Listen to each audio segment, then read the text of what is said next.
పాదారవింద శతకం నందలి 31వ శ్లోకానికి ప్రవేశించాం. సురాణామానంద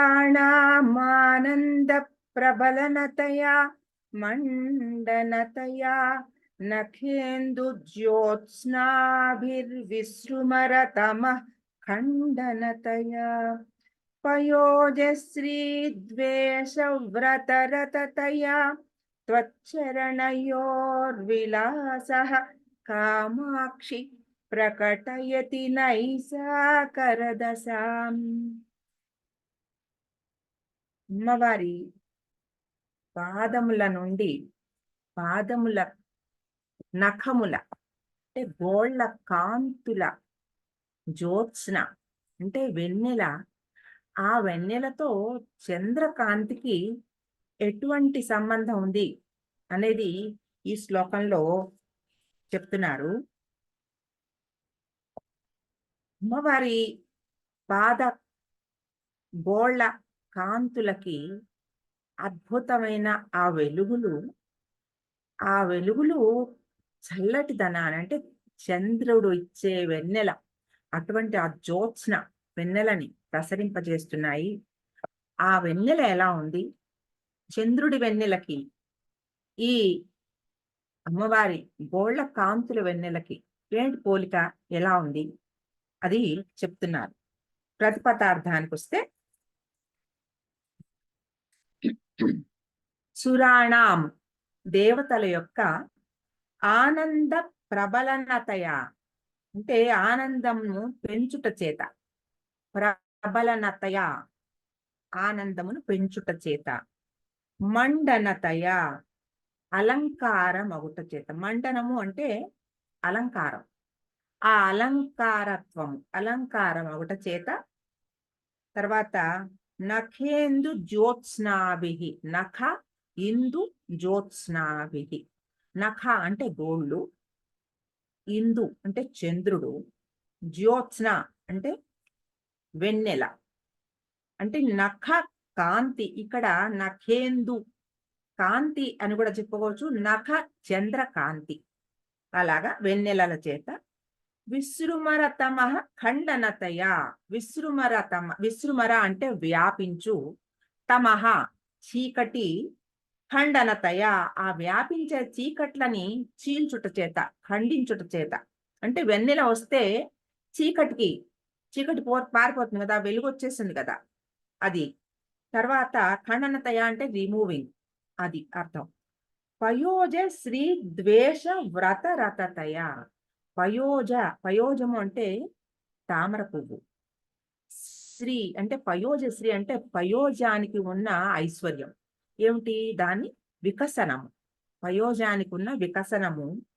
ద్వేష వ్రత రతతయ ఆ ద్వేషము అంటే తామర పువ్వుకి చంద్రుడికి ఒక ద్వేషం అని చెప్తున్నారు. ఎందుకు? తామర పువ్వు చంద్రుడు రాగానే ముడుచుకుపోతుంది, ముగుడించుకుపోతుంది. కాబట్టి అంటే చంద్రుని చూడంగానే తామర పువ్వు ద్వేషం అన్నమాట, ఒకళ్ళంటే ఒకళ్ళకి పడదు. మొహాలు ముడుచుకుంటారు కదా, ఇష్టం లేని వాళ్ళు వస్తే వెంటనే మొహాలు ముడిచేసుకుంటారు కదా, మొహం తిప్పేసుకుంటారు, మొహం ముడిచేసుకుంటారు. అలాగా ఆ ద్వేష వ్రత రతతయ, వ్రతంట అది ఆయనకి ఆ తామర పువ్వుకి వ్రతం, వ్రత రతతయ దాన్ని చాలా గట్టిగా పట్టుగా పొందిన వాళ్ళు అనమాట వాళ్ళిద్దరు. అటువంటి కలిగి ఆ ద్వేషము వ్రతముగా కలిగి ఉండుట చేత, కామాక్షి ఓ కామాక్షిదేవి, త్వచ్చరణయోహో నీ పాదముల యొక్క విలాసము, నైసాకర దశాం చంద్రత్వమును, దినకరుడు అంటే సూర్యుడు కదా, నైసాకరుడు అంటే చంద్రుడు, నిశా అంటే రాత్రి కదా, దినకరుడు సూర్యుడు, నిశాకరుడు చంద్రుడు. నైశాకర దశాం అంటే ఆ చంద్రత్వాన్ని, ఆయన అమ్మవారి పాద గోళ్ళకి ఆ కాంతులకి అటువంటి చంద్రత్వాన్ని ప్రకటించుచున్నది. ఇక్కడ మండనము అంటే మండనతయ అన్నారు కదా, ఈ మండనతయ అంటే నగ, ఒక అలంకారం. మీకు తెలిస్తే పూర్వకాలంలో పాత వాళ్ళు పెట్టుకునే నగల్లో తల మీద సూర్యుడు, చంద్రుడు అని 2 నగలుండేవి. సూర్యుడు, చంద్రుడు కూడా పెట్టుకునేవాళ్ళు తల మీద. అది అంటే ఒక అలంకారం, ఆభరణం.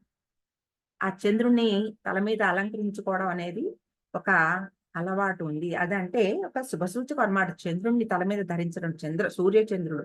ఈ సూర్య చంద్ర అగ్ని ఉపాసన శ్రీ విద్యలో చాలా ముఖ్యమైనవి. అవే మూడే అమ్మవారిని ఆరాధించడానికి కావాల్సినవి.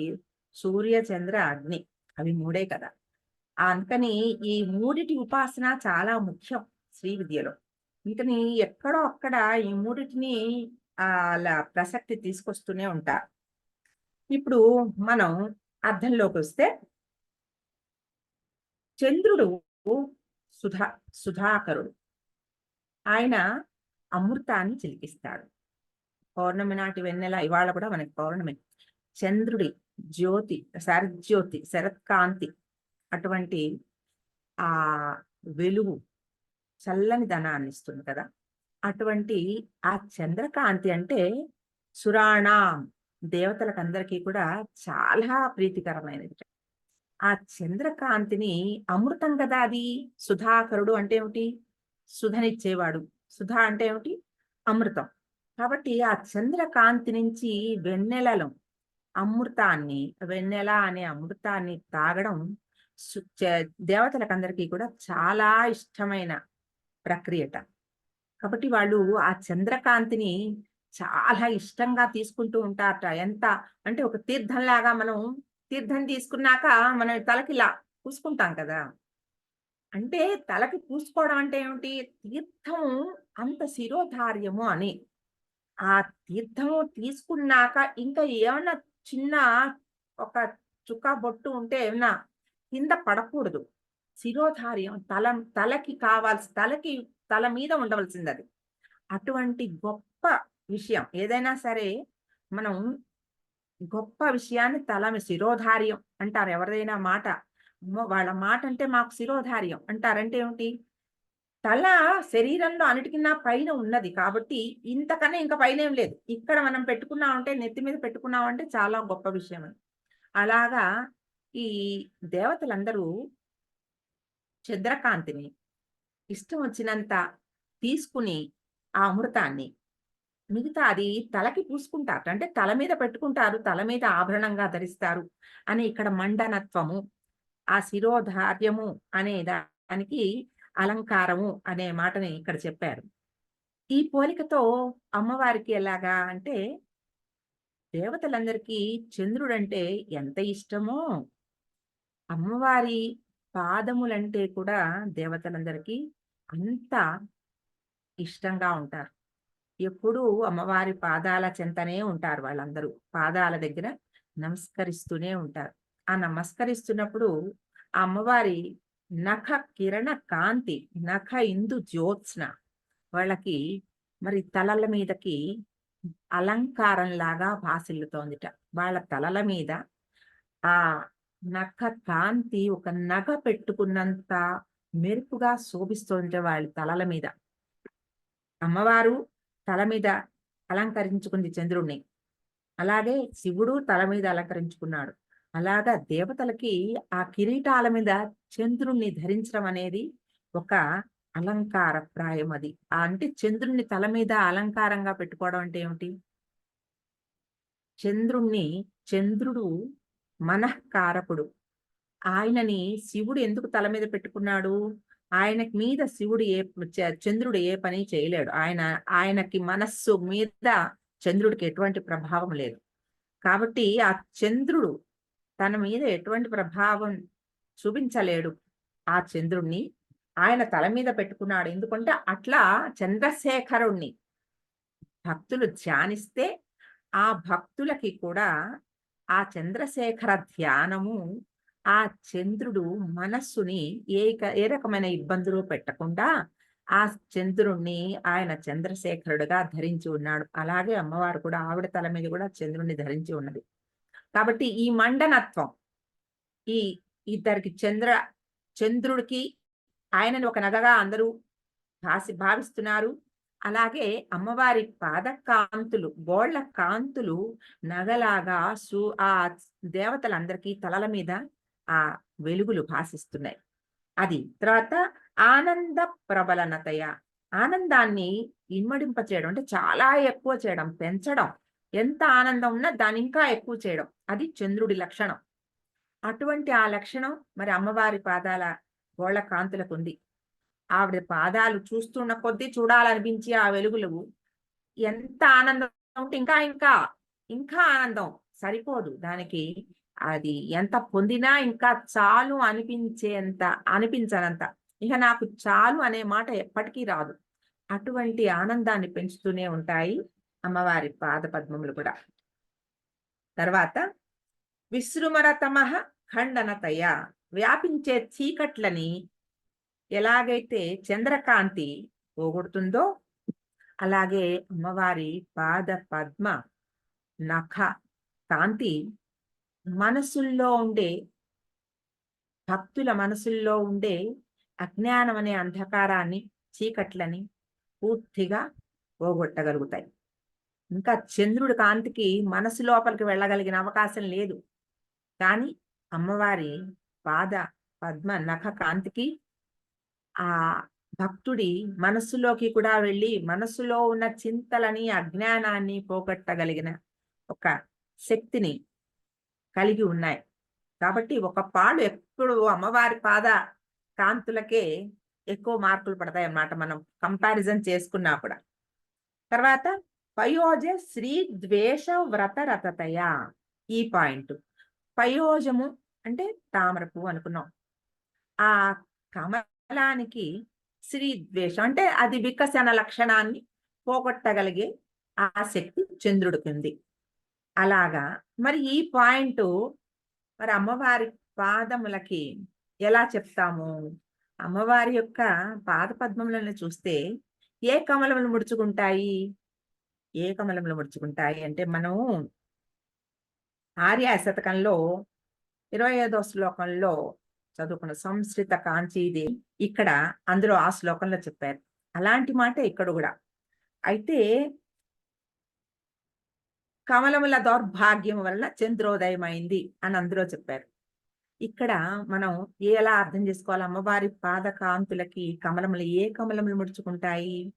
అందులో ఆ శ్లోకంలో మనం చెప్పుకున్నట్టు మూలాధారాది షట్ కమలములు అని మనం చెప్పుకున్నాం.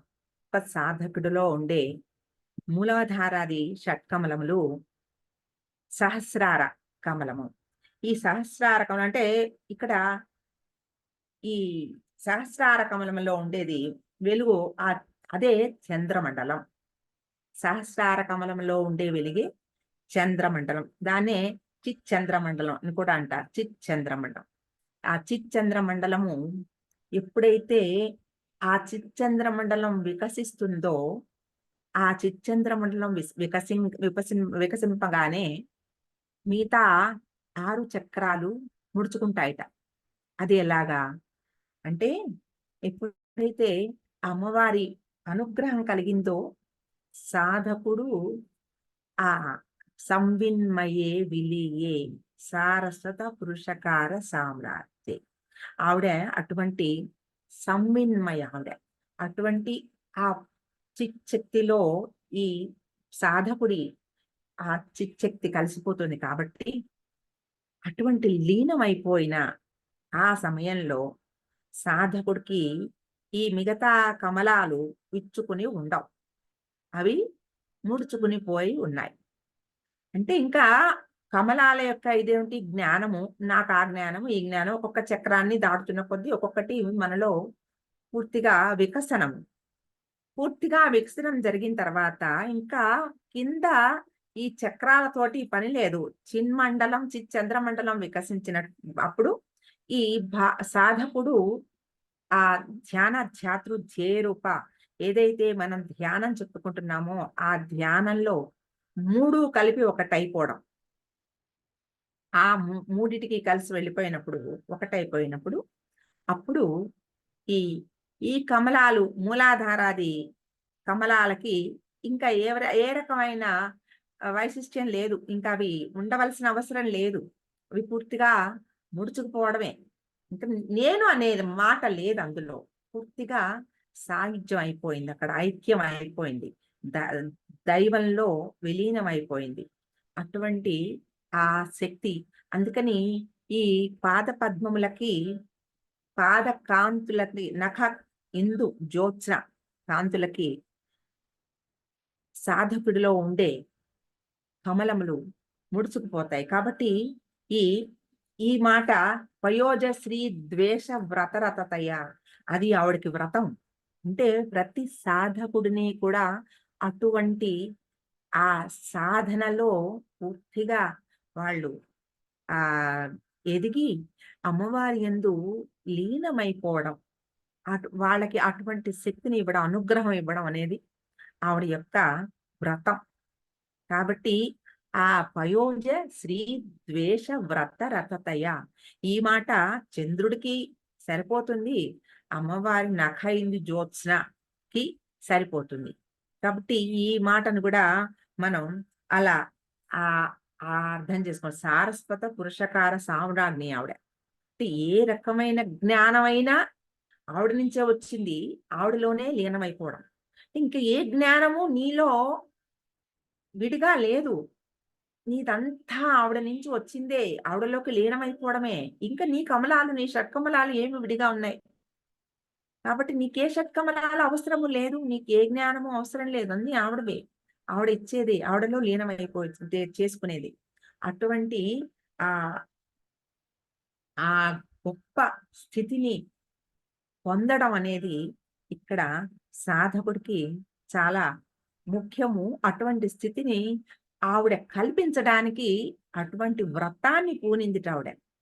కాబట్టి ఆహ్, ఆ మనస్సు ఎప్పుడైతే అమ్మవారి అనుగ్రహం ఆ చంద్రుడు మనఃకారకుడని చెప్పుకున్నాం కదా! ఆ చంద్రుడిని మనసు మీద ఏ రకమైన ఇబ్బంది పెట్టకుండా చంద్రుడిని తన అధీనంలో ఉంచుకుంది కదా! ఇంకా ఈ సాధకుడికి ఎటువంటి ఇబ్బందులు లేవు. ఏదైనా అమ్మ నీ ప్రసాదం అనుకోగలిగిన ధైర్యము, ఒక నమ్మకము కలిగించే ఒక శక్తి అన్నమాట. ఇంకని ఆ భావమే చాలా గొప్ప భావం. తర్వాత ఇంకొకటి ఆహ్, విసృమర తమః ఖండనతయ. ఈ విసృమర తమః ఖండనతయ. ఈ విసృమర అంటే విజృంభిస్తున్న తమః తమస్సు చీకటి ఎక్కడికక్కడ ఎప్పటికప్పుడు ఏదో ఒక అజ్ఞానంలో పడిపోవడమే కదా మనకి ప్రతి చోట ఒక చోట ఏదో బాగా అనిపిస్తుంది. ఇంకొక చోట ఎక్కడో అజ్ఞానం. అన్ని విషయాల్లోనూ జ్ఞానం ఉండదు కదా! అటువంటప్పుడు ఎక్కడో ఏదో ఒక ఇబ్బందిలో పడిపోతూ ఉంటాం. అదే తమస్సు అజ్ఞానం. ఈ అజ్ఞానాన్ని కూడా చీల్చి ఆ పూర్తిగా లోపలికి హృదయం లోపలికి వెళ్ళి ఆ లోపల ఉన్న ఎప్పటివో ఏ జన్మ నుంచి ఉన్నాయో తెచ్చుకుంటున్నామో ఆ అజ్ఞానం ఒకదానికొకటి అతుక్కుని కరుడుగట్టి కాంప్లికేటెడ్ ప్రతి విషయాన్ని చాలా కాంప్లికేటెడ్ గా మనం తీసేసుకుంటూ ఉంటాం. ఏది ఎప్పుడు ఎలాంటి ఇబ్బంది పడుతుందో మనకి తెలియదు. ఈ అజ్ఞానం అది ఒక్కొక్కసారి మనం అనుకుంటాం ఇది చాలా జ్ఞానం అనుకుంటాం. అది జ్ఞానం కాదు. అది అజ్ఞానంగా మనని ఇబ్బంది పెట్టేస్తూ ఉంటుంది. ఎక్కువ తెలుసుకోవడం కూడా ఏదైనా ఇప్పుడు ఆ అనారోగ్యం ఉందనుకోండి. ఈ అనారోగ్యం నెట్‌లో ఇప్పుడు అన్నీ గూగుల్ సెర్చ్ ప్రతి వాళ్ళకి వచ్చేసింది. ఒక్క చిన్న అనారోగ్యం ఏమైనా కనపడంగానే గూగుల్ సెర్చ్‌లో వెళ్ళి చూసేస్తే అందులో ఎంత ఇన్ఫర్మేషన్ ఉంటుందో అది మనకు అవసరమా? కాదా? తెలీదు. అది మనకి వర్తిస్తుందో కాదో తెలీదు. అది చదివిన దగ్గర నుంచి లోపల ఒక చింత. అది మన జ్ఞానమా? అది జ్ఞానం కాదు. అజ్ఞానమే. నీకది ఉందని నీకెందుకు ఆ భయం? అసలు చాలా అనారోగ్యాలు సైకోసోమాటిక్కే. మనసులోకి మనం ఆలోచించి అదేమో అనుకుని 10 సార్లు ఆలోచించుకుని దాన్ని తెచ్చుకుంటాం మనం. అది కాదని ఎందుకు ధైర్యంగా ఉండవు? అది కాదు. అవ్వదు. అది కాదు. అలా ఉండదని ధైర్యంగా ఎందుకు ఉండలేము? ఎందుకంటే మనసుకి అటువంటి ఆహ్, నెగటివిటీని పట్టుకోవడానికి చాలా ఇష్టంగా ఉంటుంది. కాబట్టి అటువంటి ఒక అది జ్ఞానంగా కనబడే అజ్ఞానం. ఆ అజ్ఞానంలో చిక్కుకుపోయి ఆ లోపల అనవసరమైన చింతల్లో పడిపోయి, ఆ సజావుగా రోజు వెళ్ళనీయకుండా ఇబ్బంది పడడం. ఇటువంటి ఈ అజ్ఞానాలనన్నిటినీ కూడా నైశాకర దశ, తమస్సుని పోగొట్టగలిగిన ఒక నైశాకర దశ అంటే చంద్రత్వాన్ని. చంద్రుడు అనంగానే చంద్రత్వము అంటే ఏమిటి? వెంటనే మనకి చల్లని ఒక చంద్రుడి కాంతి మనకి గుర్తొస్తుంది కాబట్టి, చంద్రుడు రాత్రి అనంగానే చల్లటి చంద్రకాంతి అనే ఒక భావం వస్తుంది కదా! అటువంటి చంద్రకాంతిని అమ్మవారి పాదములు సాధకుడి మనసులోకి ప్రవేశింపజేసి, ఆ లోపల ఉన్న అజ్ఞానాన్ని పోగొట్టగలుగుతాయి అని ఇన్ని రకాలుగా ఆ చంద్రకాంతులకి, అమ్మవారి నఖ కాంతులకి ఉన్న పోలికలనన్నిటినీ మనకు కూడా చెప్తూ దాన్ని ఆహ్, ఆ చంద్రకాంతిలాగా ఆ అమ్మవారి పాదకాంతి ఎలా మన మీద పనిచేస్తుందో, ఇంకా చంద్రకాంతి కన్నా ఇంకా ఎంత ఎక్కువ ఎన్ని రెట్లు మన మీద పనిచేస్తుందో. ఈ చంద్రకాంతిని మొదటి పక్షం అంటే శుక్లపక్షం అంతానేమో దేవతలు తీసుకుంటారట. కృష్ణపక్షం అంతా పితృదేవతలు తీసుకుంటారు. అంటే దేవతలకి, పితృదేవతలకి అందరికీ కూడా చంద్రకాంతి ఆహారం. ఆ చంద్రకాంతి అటువంటి చంద్రకాంతి అమ్మవారి నఖ కిరణాల నుంచి వస్తున్న ఆ కాంతి మనకి ఎంత అద్భుతంగా మనలో ఉన్న చీకట్లను పోగొట్టి, ఒక అలంకారంగా, ఒక నగగా భాసించి, మనలో ఉన్న అజ్ఞానాన్ని పోగొట్టి, మనని ఆ ఆ సాధన స్థాయిలో పైమెట్టుకు తీసుకెళ్ళాలని ఈ శ్లోకంలో చెప్తున్నారు. అమ్మవారి నఖాలకు కూడా హాఫ్ మూన్ షేపు. అంటే చంద్ర అంటే ఇలా ఉంటాయి కాబట్టి, అలా సగం కాంతిగా స స స అష్ట ఏంటి అర్ధచంద్రాకారంగా ఉంటాయి కాబట్టి, ఆ పాదాల కాంతికి ఆ చంద్రుడికి ఫిజికల్‌గా కూడా ఒక కంపారిజన్ అది కూడా చూపిస్తున్న అర్ధచంద్రాకారంలో అమ్మవారి పాదాలు గోళ్ళు ఉంటాయని. అది కూడా చెప్తున్నారు. ప్రతి పాయింట్ కూడా చాలా అంటే ఎక్కడ అనుమానం లేకుండా మనకి అంటే కలిలో అందరికీ చాలా అనుమానాలుంటాయని, అవన్నిటికి ఏమీ లేకుండా చాలా మటుకు క్లారిటీ ఇచ్చారు. హ్మ్. సురాణామానంద ప్రబలనతయా మండనతయా నఖేందు జ్యోత్స్నాభిర్విసృమరతమః ఖండనతయా పయోజశ్రీ ద్వేషవ్రతరతతయా त्वच्चरणयोर्विलासः कामाक्षि प्रकटयति नैसाकरदशाम्.